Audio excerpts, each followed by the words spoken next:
الحمد لله الذي أنزل على عبده الكتاب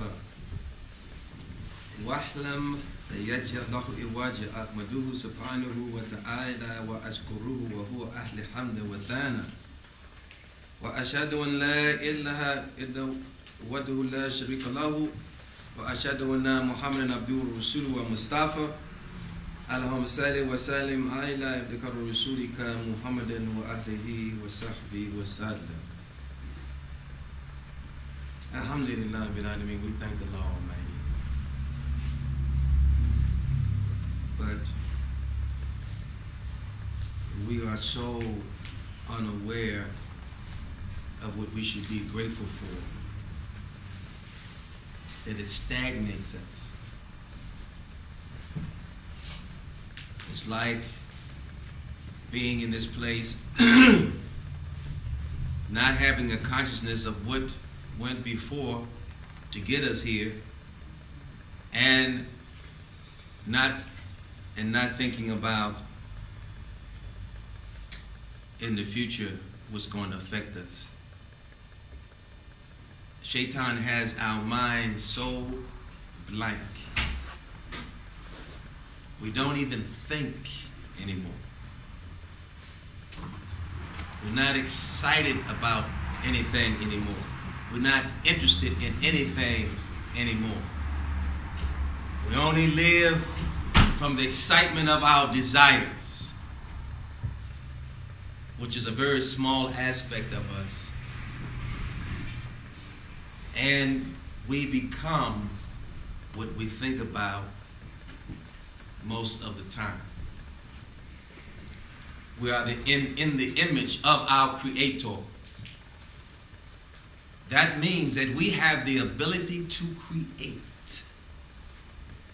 Even though we are the most fragile of all the creation, we can't run as fast as horses or dogs or cats, and we can't fly like birds, we can't swim like whales and sharks. Allah has given us the ability to control them, to control the universe. How is it that we have the ability to control the universe and we allow everything and everything inferior to us to control us? Make our desires to feel one way, make our thinking to think one way, and never being in a place of constant happiness. We're always thinking of the finite, never the infinite.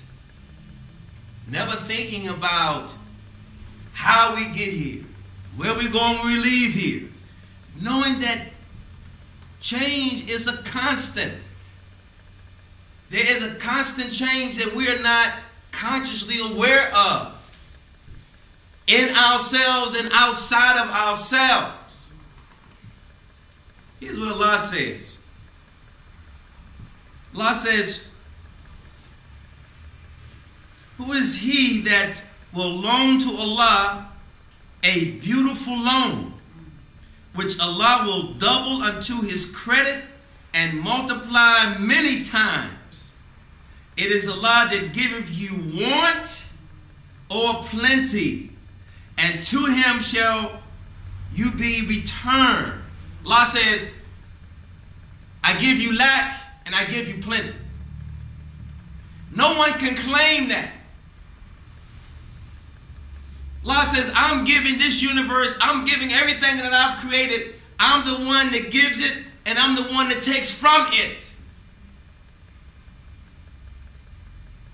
So where is our consciousness in knowing that what we get comes from somebody? See, because we do not understand as a people that there is a part of us that do not know who we are. And that there is a part in us that do know who we are.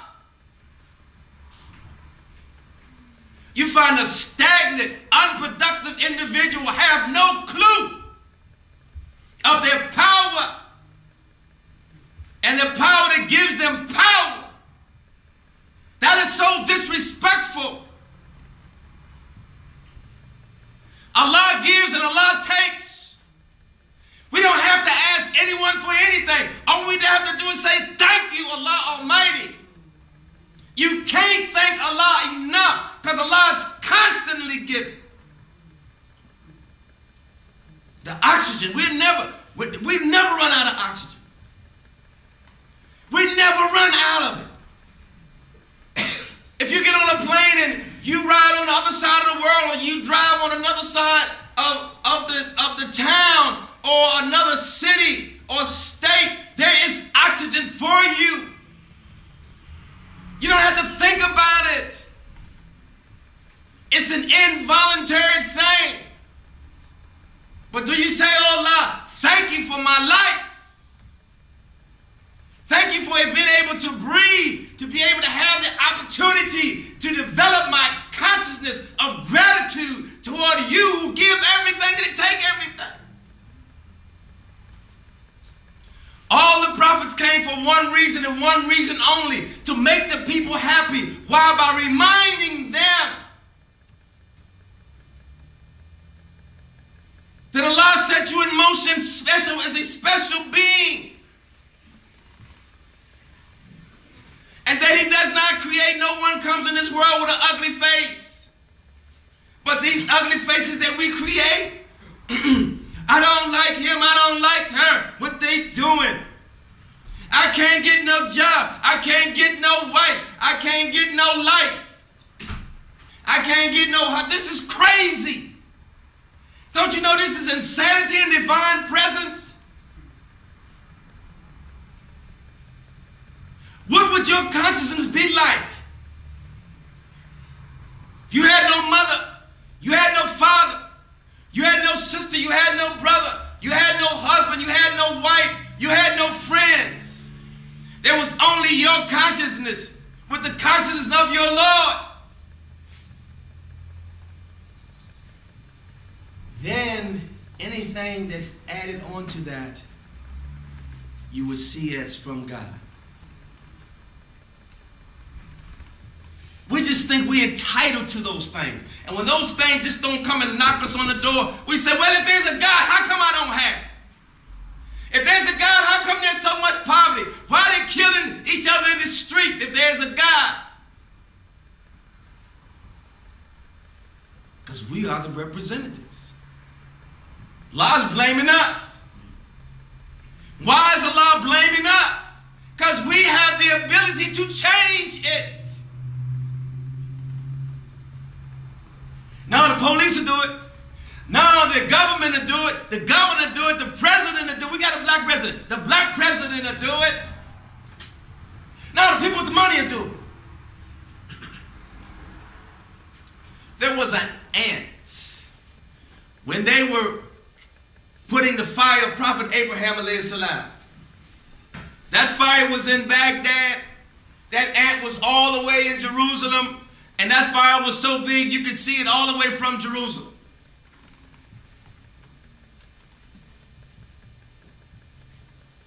And that ant put some water in his mouth.